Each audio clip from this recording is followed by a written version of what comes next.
எல்லோருக்கும் வணக்கம். நான் இன்றைக்கு இந்த பூஸ்ட்டை வச்சு பார்த்தீங்கன்னு சொன்னால் அரைச்ச இறைச்சியில் வச்சு இப்படி பூஸ்ட்டு மாதிரி செய்து இருக்குது. இது போத்தல்களிலும் இருக்குது, பக்கெட்டிலும் இருக்குது. இது நான் பக்கெட்டில் உள்ளதை தான் எடுத்து வச்சுருக்கிறேன். இந்த பூஸ்ட்டை வச்சு ஒரு ஹெல்த்தியான ஒரு டின்னர் ஒரு சாப்பாடு ஒன்று செய்ய போகிறேன். இங்கே பார்த்தீங்கன்னு சொன்னால் அதுக்கு அதோட சேர்த்து வைக்கிறதுக்கு உருளைக்கிழங்கு எடுத்து தோல் சீவி வச்சுருக்கிறேன். இதில் 3 கேரட் எடுத்து வச்சுருக்கிறேன். இதை நீள வாக்கில் வெட்டி ஒயில் எதுவும் சேர்க்காமல் நான் அந்த ஏர் ஃப்ரையரில் போட்டு அது செய்ய போகிறேன். நீங்கள் விரும்பினா ஒயிலும் ஆட் பண்ணலாம். ஆனால் நான் ஒயில் எதுவும் ஆட் பண்ணாமல் தான் இந்த சாப்பாடை செய்ய போகிறேன். இதாவது இப்போ எப்படி செய்யலாம்னு சொல்லி நான் இப்போ காட்டுறேன். இந்த உருளைக்கிழங்க இப்படி நீள வாக்கில் வெட்டி எடுக்கணும்.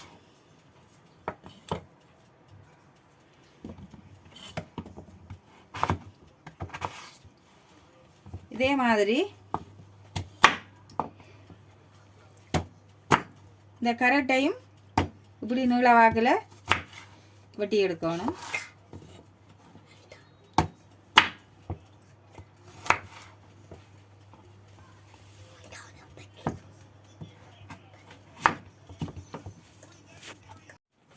இப்போ நான் உருளைக்கிழங்கும் கரட்டும் இப்படி நீள வாக்கில் வெட்டி வச்சுருக்கிறேன்.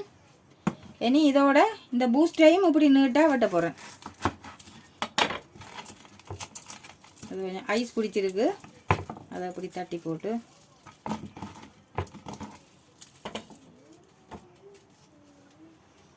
அதே மெதுக்க போடுறேன்.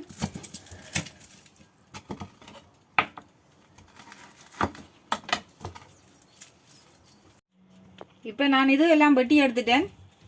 இப்போ இதுக்கு மசாலா போடணும். அதுக்கு முதல் உப்பு, தேவையான அளவு உப்பு போடுறேன். அதோட கொஞ்சமாக மிளகாத்தூள் போடுறேன்.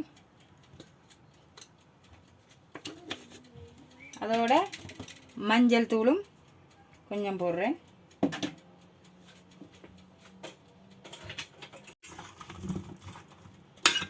இதை வடிவாக மிக்ஸ் பண்ணி உப்புகள் தூளுகள் எல்லாம் வடிவாக பிரண்டு வர மாதிரி வடிவாக மிக்ஸ் பண்ணி எடுக்கணும். உங்களுக்கு கொஞ்சம் எண்ணெயாக வடிவாக பொரிஞ்சு வரணும்னு சொல்லி சொன்னால் கொஞ்சம் எண்ணெயும் சேர்த்து இதுக்குள்ளே மிக்ஸ் பண்ணி போட்டு நீங்கள் இப்படி வடிவாக கலந்து போட்டு அதுக்குள்ளே போட்டு பொரிக்கலாம். ஆனால் நான் இதை எதுவும் எண்ணெய் சேர்க்காம தான் நான் இது செய்ய போகிறேன்.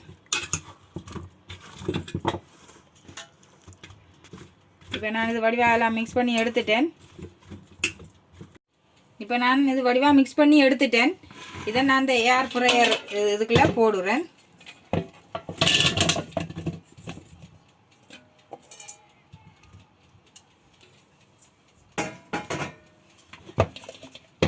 இதை நான் இப்போ ஏர் ஃப்ரையர் மெஷினுக்குள்ளே நான் இப்போ வச்சு அதை போட போகிறேன். இப்போ அதை பார்ப்போம்.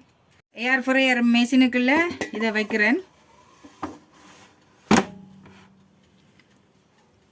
இதை இப்போ 200 டிகிரியில் விட்டுட்டு இது டைம் 20 மினிட்ஸ் விடுறேன் டைம். இதுதான் 200. இங்கே காட்டு 200 டிகிரியில் விட்டுருக்கிறேன். 20 நிமிஷம் விட்டுருக்கிறேன். இது முடிய எனக்கு அது தானே மிஷின் ஆட்டோமேட்டிக்கில் இப்போ ஸ்டார்ட் ஆகுது. ஸ்டார்ட் பண்ணிட்டுது. 20 நிமிஷத்தால் இந்த மிஷின் நிற்கும். அப்போ நான் எப்படி அது ஃப்ரை பண்ணி வந்திருக்குதுன்றதை காட்டுறேன். இப்போ ரெடி ஆகிடுது. நான் இதுக்கு தொட்டு சாப்பிட்றதுக்கு கெச்சப் வச்சுக்கிறேன், டொமாட்டோ கெச்சப். இது ஒரு சலாட்டு க்ரீம் வச்சுருக்கிறேன். நீங்கள் இதை இதில் எடுத்து இப்படி இது உங்களுக்கு டேஸ்ட் விருப்பமோ அதில் தொட்டு சாப்பிடலாம். இதே மாதிரி ஒயில் எதுவும் சேர்க்காமல் சாப்பிடலாம். நன்றி.